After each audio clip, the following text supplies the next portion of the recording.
People often ask us when they're fitting out their vehicle for Outback Travel, what sort of accessories do I need on my vehicle? That varies a lot. It depends obviously on the vehicle itself, depends where you want to take it, what sort of driving you want to do with it, and obviously most importantly I guess is the budget. A lot of people would like to have every single accessory known to man fitted to their vehicle. Sometimes that's not A, practical, or B, you can't afford it. So what we'll do now is we'll just go through some of the items we've got fitted to the Ford Ranger and why we have them fitted. Starting off, probably one of the most important accessories you can fit to your vehicle for Outback Travel is the bull bar. This particular one is a TJM T13 Outback bar.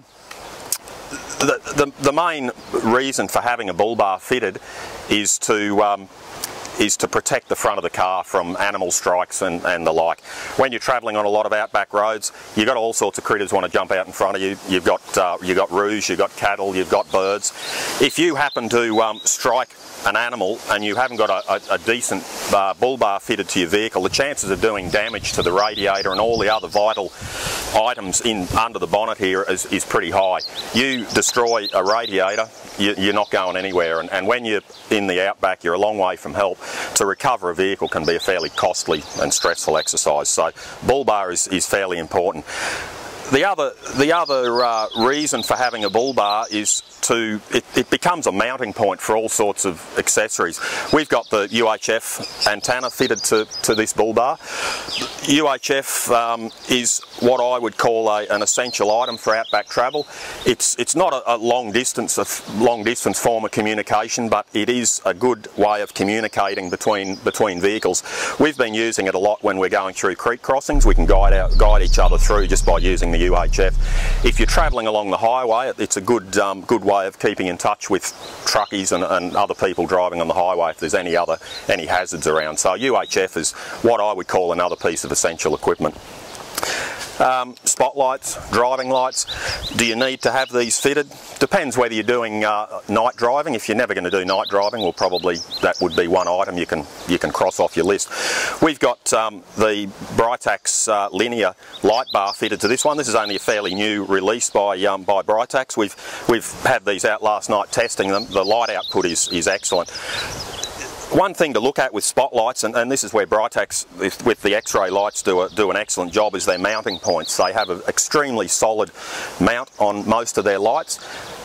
We've hammered these over corrugations, obviously coming to Cape York. They haven't moved. So when you're buying spotlights, have a look at the mounting system to make sure that it's going to stand up with the rigours of Outback Travel.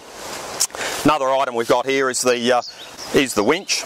On the Ranger and also the Land Cruiser, we've got the Premier gunshot winch fitted to these.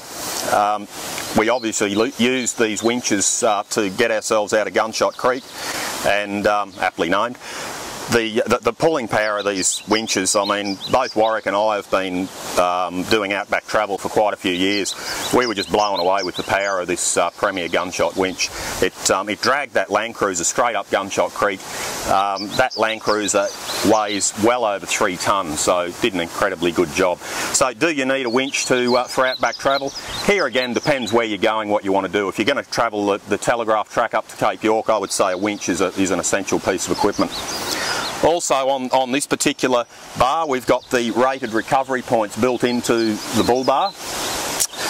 Obviously here again we've used these. Now when you're doing a vehicle recovery, don't use the standard tow points that are on the vehicle. Basically what they're there for is just exactly that, a tow point. Just to tow the vehicle along a flat piece of road, and also a tie down point for when you're transporting the vehicle. You need to make sure in a recovery situation that you have decent rated recovery points.